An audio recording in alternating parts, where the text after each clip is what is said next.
Hello everyone, wherever you are in this world. So happy to be here with you and hope it's a terrific Tuesday too. I'm Coy Wire. Welcome to CNN 10, where we whip you through the top headlines and fuel your mind with some thought-provoking stories from around the world. We start today with the news happening on the Hawaiian island of Maui, the deadliest wildfire in the United States in more than 100 years.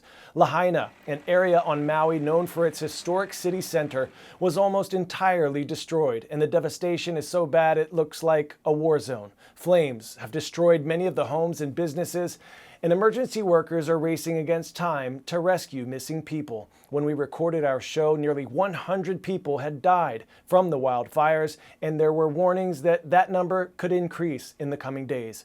Before the wildfire on Maui began, a moderate drought covered more than 1/3 of the island, making it more susceptible to fire. In addition, Hurricane Dora, a Category 4 storm over the Pacific, increased wind on the island and caused wildfires to spread around Maui more rapidly. Other factors compounded the danger on the island.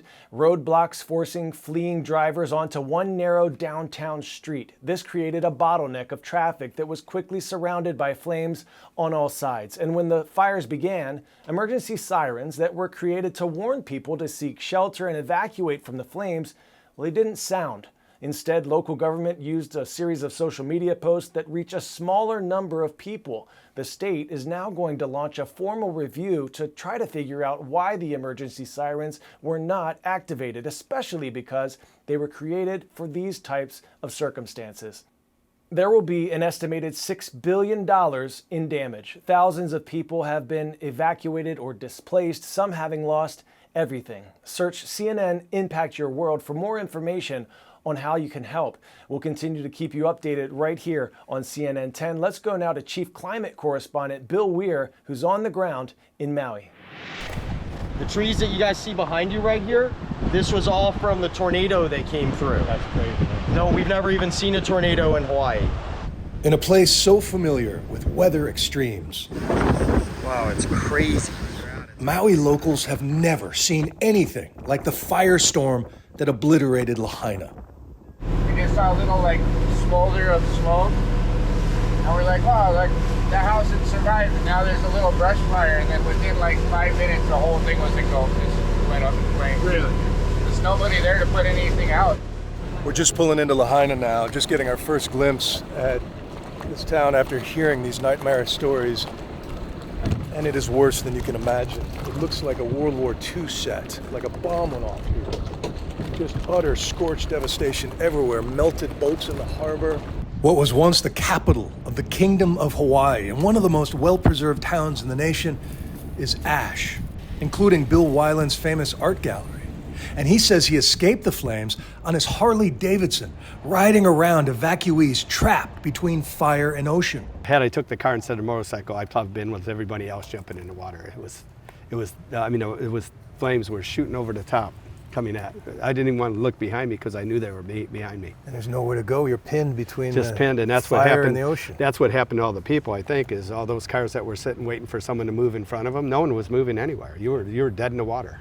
This is the historic banyan tree, a 150-year-old majestic tree at the center of Lahaina town.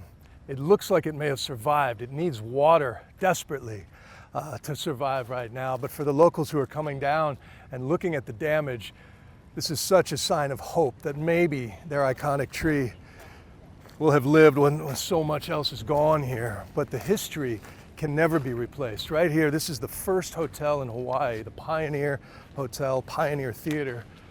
It's completely gone. Right over here was the library. It's just now a stone shell of scorched blocks. Around Front Street there, Fleetwood's, Mick Fleetwood of the band Fleetwood Mac, his place is gutted out with flames. It's just unrecognizable. One of the most charming, beloved port cities anywhere in the world is just scorched like a bomb went off. 10-second trivia. Accra is the capital city of what African nation? Angola, Ghana, Botswana, or Rwanda?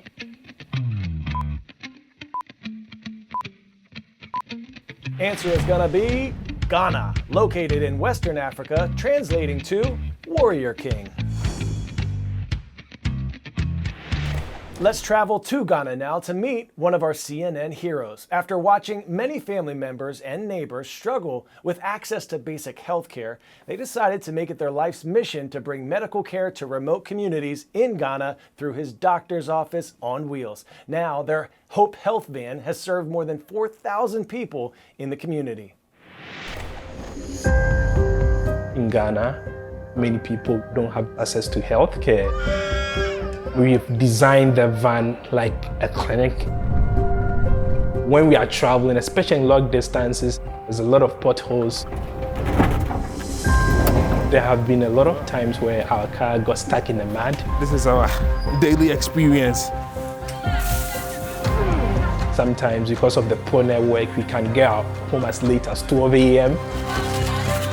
We bring healthcare to the doorsteps of rural and underserved communities in Ghana.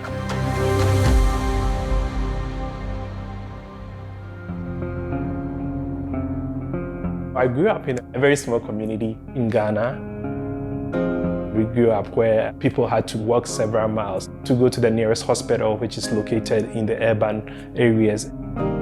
There were a lot of people who lost their lives due to diseases that could have been easily prevented or at the bare minimum managed.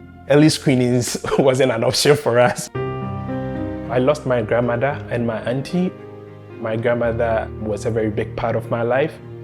It was very hard when we lost her, and it was due to something that could have been easily prevented. That is the painful part. This is my family. And I said that once I come of age, I'm going to ensure that people have access to health care.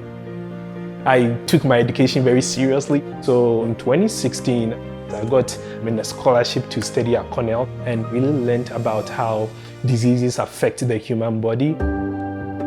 I realized that these people don't have the luxury of time. The food that they put on the table is determined by what they sell in the market. If I tell them to go to the hospital, there's no way they're gonna go. Thank you so much for coming. It's gonna be a long day.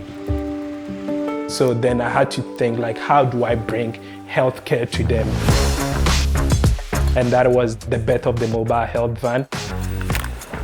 So we just arrived at one of the rural communities that we've been working with. Currently, we are setting up our PPEs, disinfectants, taking out our diagnostics, and also medications.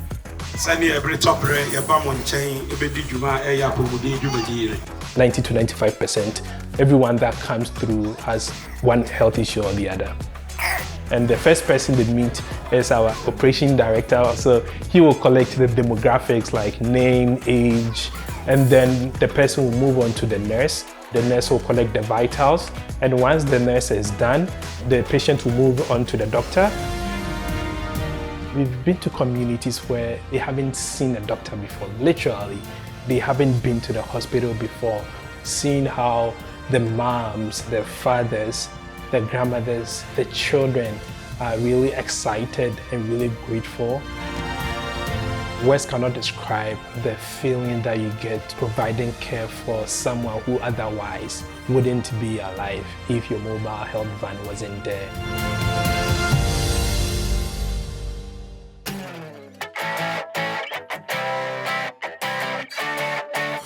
And today's story getting a 10 out of 10, a story that made some zoo-goers bubble with laughter. Rub-a-dub-dub, that's a huge bear in that tub. Meet Finn, a 450-pound black bear swimming around in all sorts of suds at a zoo in Knoxville, Tennessee. Getting so fresh and so clean. It's actually a small pond that was being cleaned with soap one day, and when they filled it up, there were bubbles galore, and honey, Finn jumped right in, loving it. Very cute. Now on to my favorite part of the day. I want to give a special shout out to Summit Academy North Middle School in Romulus, Michigan. We see you. Today is August 15th. It's National Relaxation Day. So smell the flowers and cool the soup. Shoot, maybe even go take a bubble bath. I'm Coy Wire and we are CNN 10.